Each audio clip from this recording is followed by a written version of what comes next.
Dr. R. Sugurat Samuel is working as professor in physics in SRM University, Chennai. He is also training students for IIT JEE, AIEEE, and BITSAT. He has more than 16 years of academic experience both in teaching and research. He has published a book titled The Complete Handbook of Bachelor of Electronic Science Practicals. It is prescribed book in the syllabus for BSc Electronic Science by University of Madras. He has attended and presented papers in several national and international conferences and conducted many training programs and workshops. He has experience in both regular classroom teaching and also online teaching. His research areas are ultrasonics, polymers, crystal growth, and photovoltaic systems. Welcome to UGC lecture series on Applied Sciences Electronics. We have been listening to a series of lectures on the topic Electrostatics and Basic Electronics for the semester 1 as main paper. And in the last lecture, we have seen how a potentiometer can be used for comparing the EMF of two cells and also how it could be modified to compare the resistance of two resistors.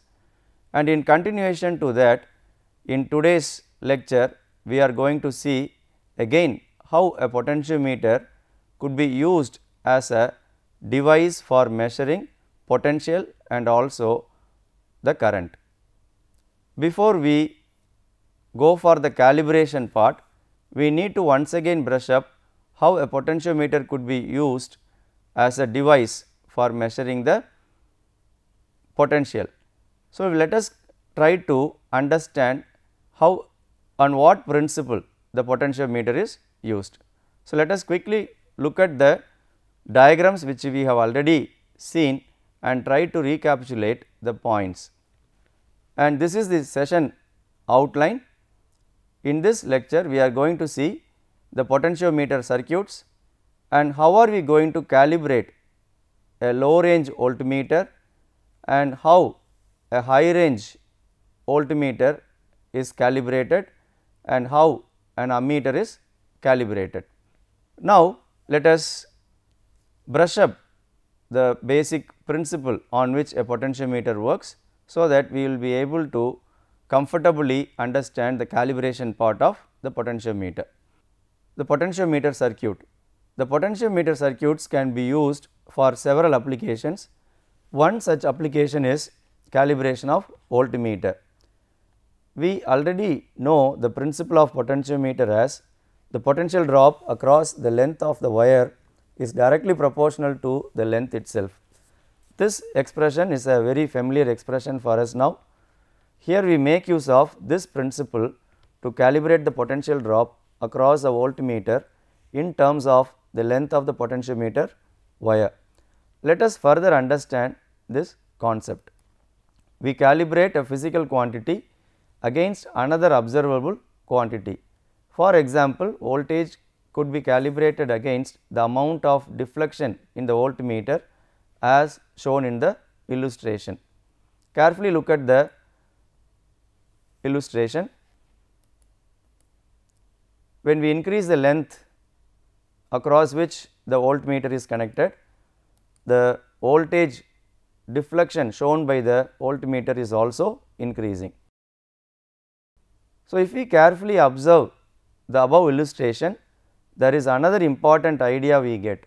Though the deflection in the voltmeter varied, there was another important quantity that also varied simultaneously. Shall we take a look at the illustration once again?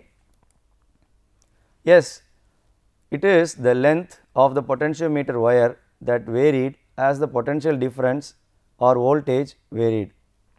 Hence, we can calibrate the voltage or potential difference against the length of the wire.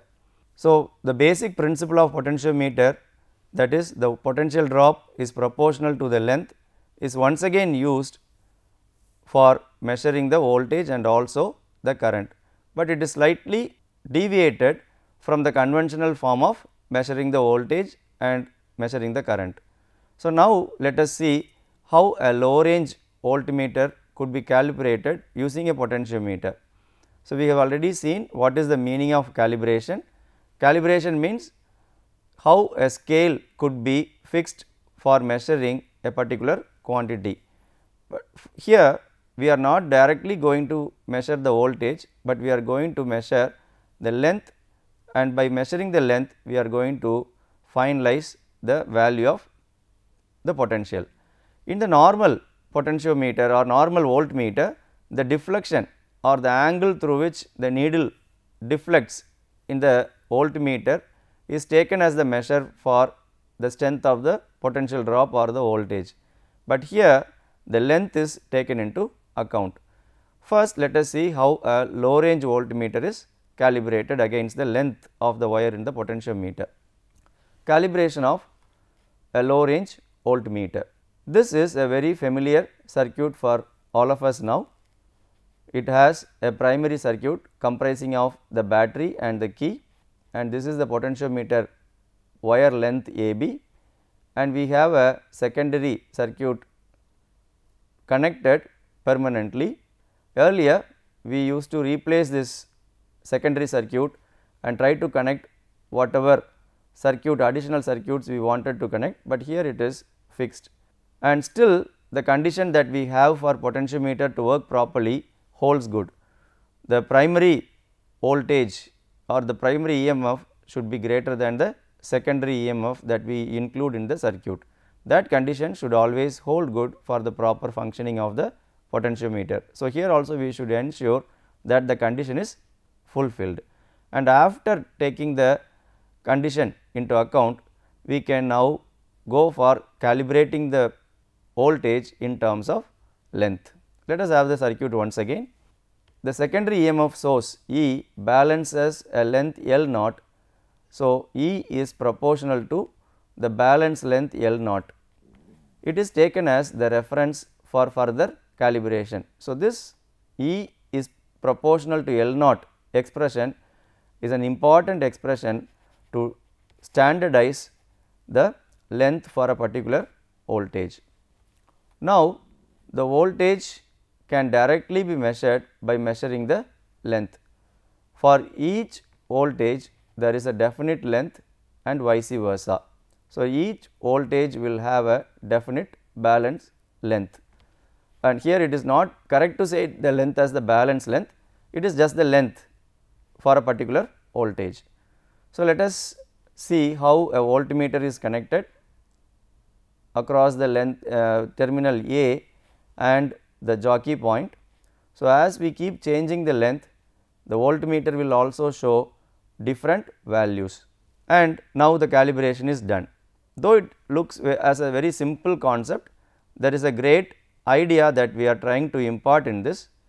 We will not every time try to measure or try to take the reading of the voltmeter. We will take the value of the voltage or the reading shown by the voltmeter and the related length L for the first time. After that, we need not even consider the reading of the voltmeter. We can directly consider the length L and try to correlate that length for a particular voltage, which could be sometimes unknown. Let us have the diagram once again. So, for the first time we check for a particular length what is the voltage shown by the voltmeter. So, once we do for the entire length, we need not worry about the voltage that is shown, because it is already calibrated. We know by knowing the length L the particular value of potential that is possible across the length. It is said as a low range voltmeter because we have the upper limit set by the primary cell, may be few volts. So, why it is called a low range voltmeter? Normally we will use a primary EMF source of potential value or the voltage value 3 volt or 4 volt, even less than that. We will not go beyond that potential value, because the potentiometer wire sometimes might get heated up. If we connect a high EMF value as the primary, there is a danger in that. the wire will get heated up, because it is a connecting, it is a continuous wire, though it is offering resistance through which current is also flowing. So, that current will produce definitely heat across the entire length. That heat sometimes might shoot up even to melt the wire. So, we may not be able to use a very high voltage source as the primary source. So, because we have put an upper ceiling by using a particular value or a low range EMF source, we do not have the other option to increase or to measure the EMF or the voltage value which is used as the secondary source. So, that is why it is called as a low range voltmeter. The low range voltmeter has an upper ceiling fixed by the primary battery. So, we will be able to measure the voltage just by measuring the length of the potentiometer wire. We can even form a table between the voltage value and the length L. So, every time we need not look at the voltage, it is enough to look at the length and try to correlate that length for a particular voltage.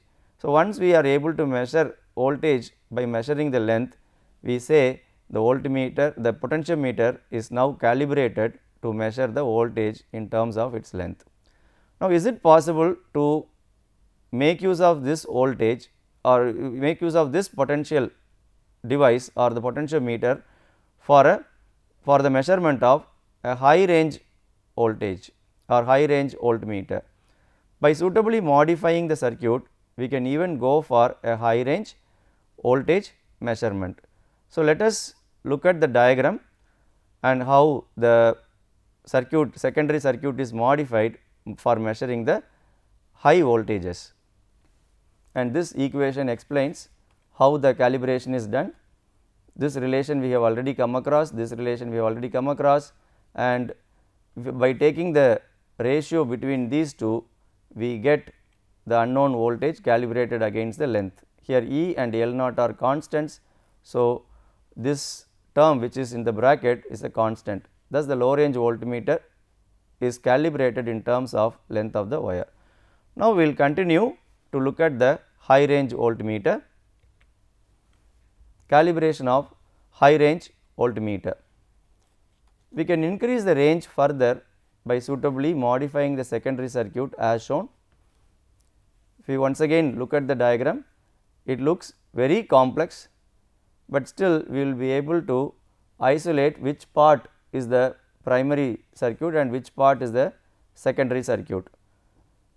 Once again, the red line is representing the potentiometer wire, AB is the length, and it is connected across a battery and a key is connected in the circuit. So, it has a steady voltage that is dropped across the two terminals. Now, if you look at the secondary circuit or secondary circuit of this connection, it has one EMF source, two resistors and a rheostat, and this also forms a complete circuit which I am highlighting right now with the mouse with the pointer. It is completely a circuit which has a current flow happening through the entire loop, and because there is a rheostat connected, we can take whatever voltage that we want from the source, and that is once again dropped across the two resistors R1 and R2. So, this voltmeter is connected across the two ends. So, whatever is the EMF that is measured by the voltmeter, but this value, the entire V, might be sometimes greater than that of the primary EMF value. So, we are going to use this device for measuring a higher voltage value. So, definitely that value will be greater than the EMF value, primary EMF value. So, let us see how the potential is dropped, so that we can make use of this secondary circuit to measure the high voltages. We will see the concept after a short break.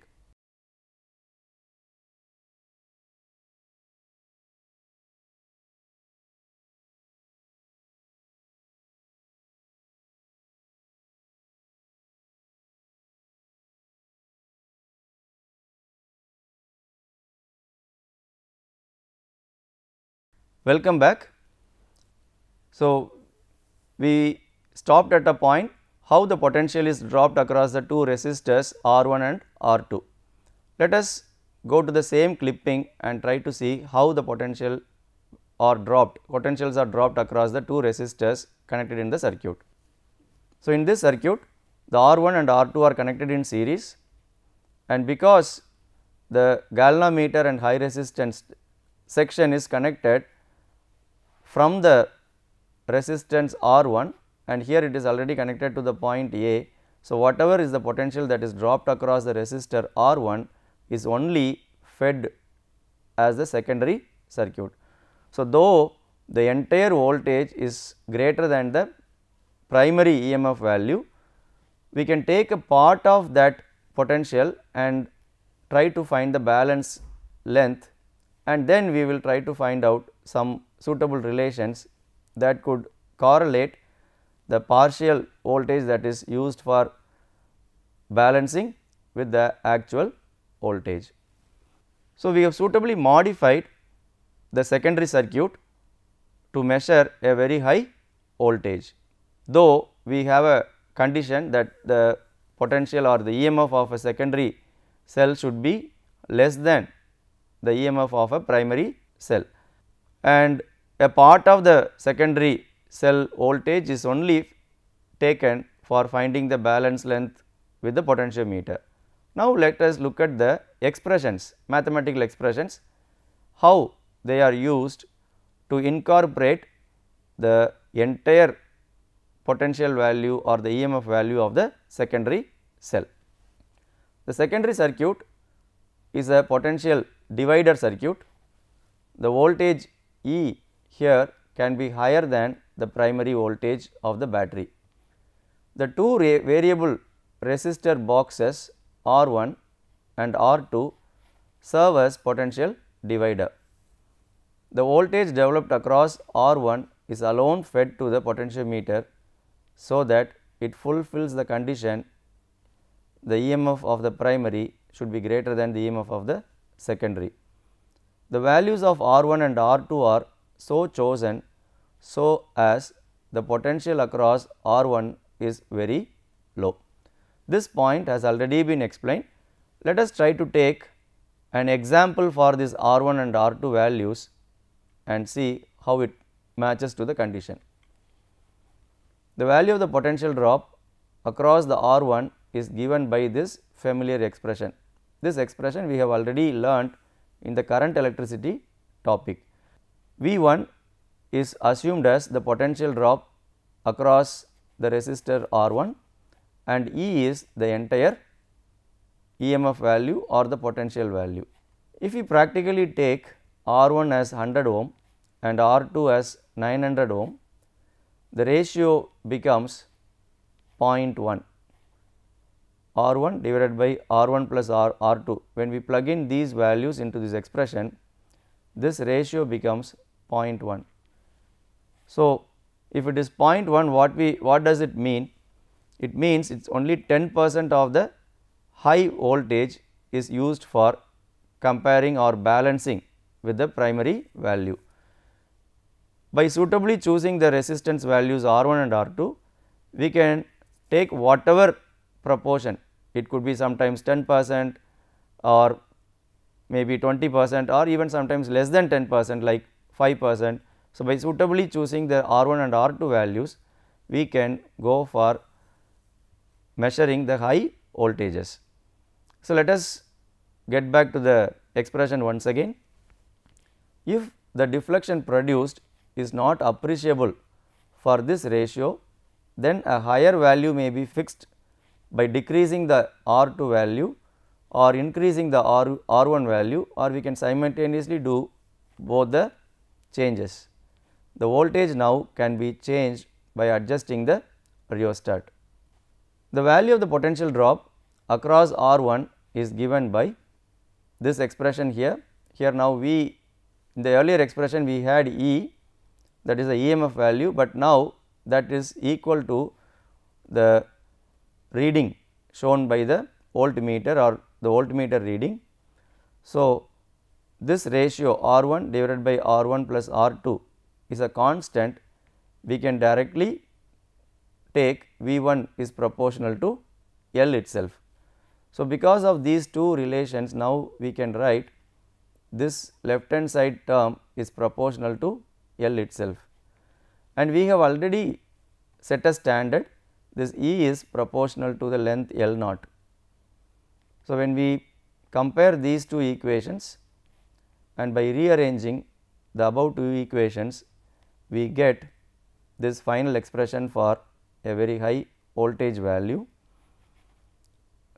and here the L appears outside the bracket, that means the V is once again proportional to the length L, and this ratio R1 plus R2 upon R1 takes care of the high value that we are going to measure.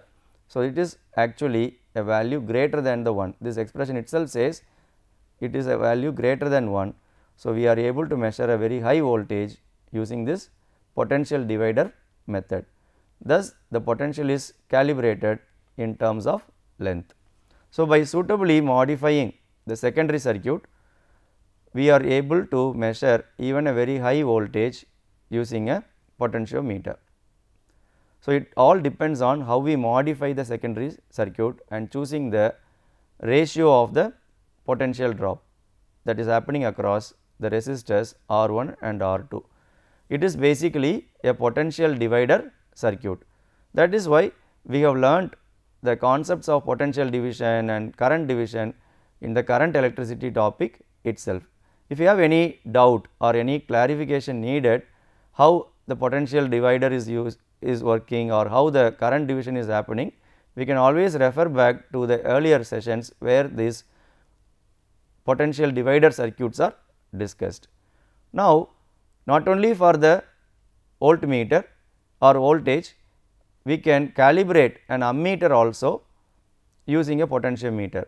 We all know ammeter is a current measuring device, but potentiometer is a potential operated device. How a potentiometer could be used for measuring the current? Once again, by modifying the secondary circuit, we can comfortably measure the current that is flowing in the secondary circuit of the potentiometer circuit.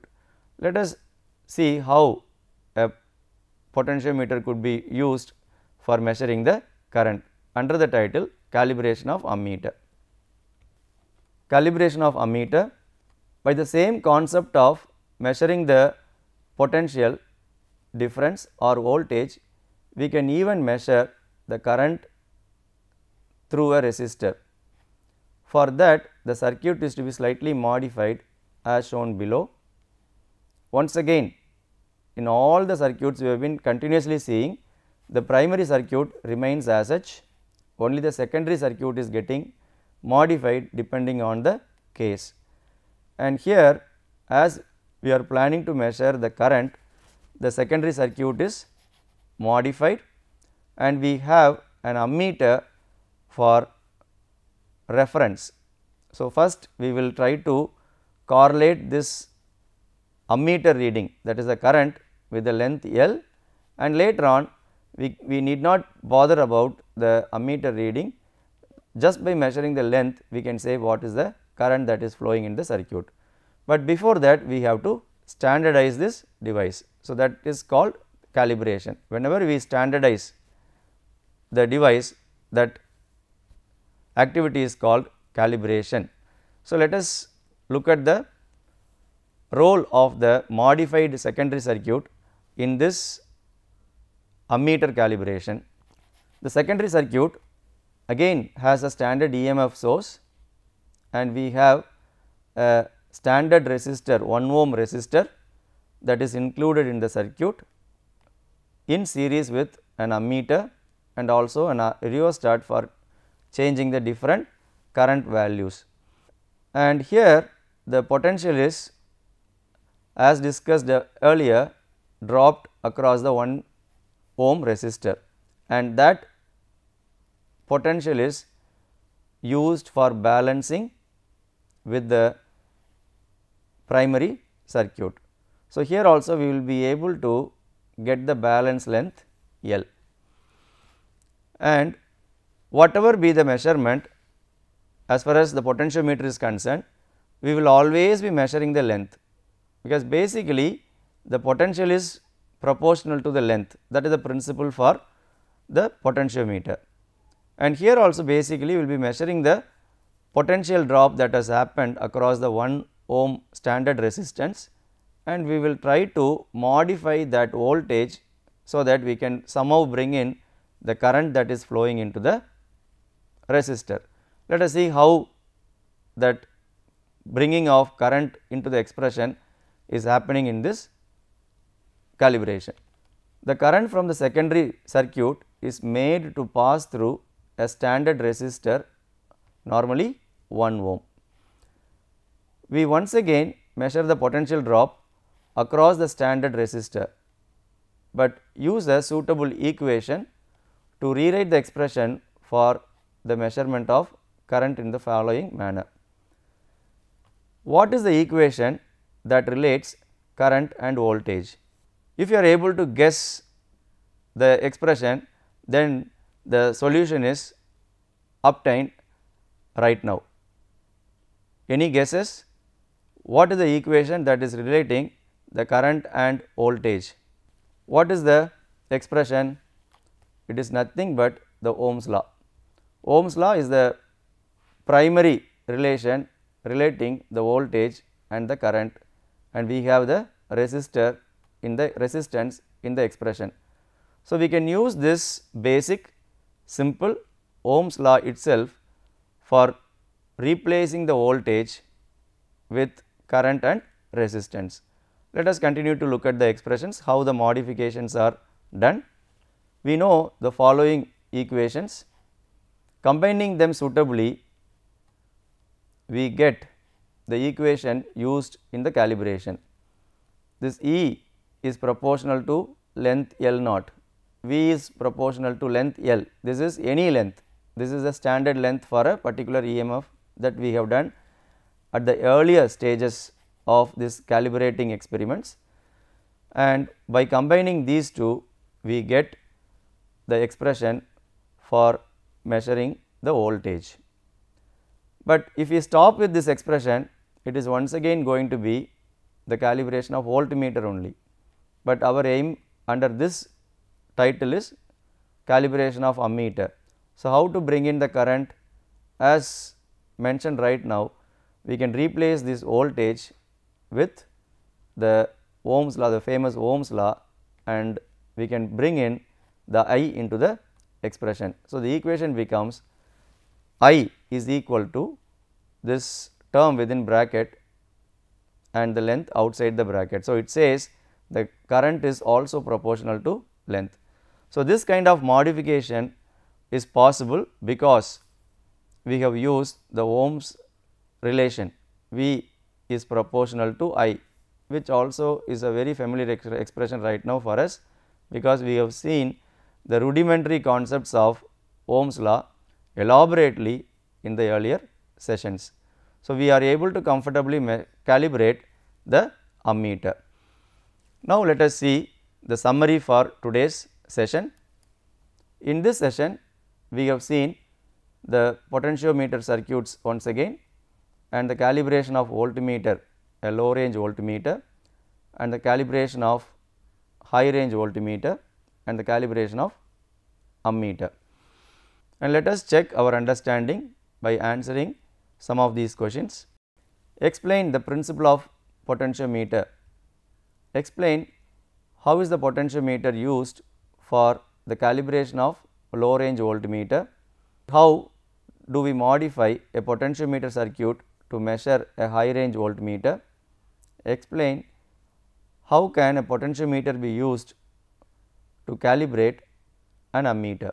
So, with this we have come to the end of this current electricity part. We will be able to see the other concepts which are involved in the syllabus, namely the magnetism and magnetic applications in the coming lectures. Thank you.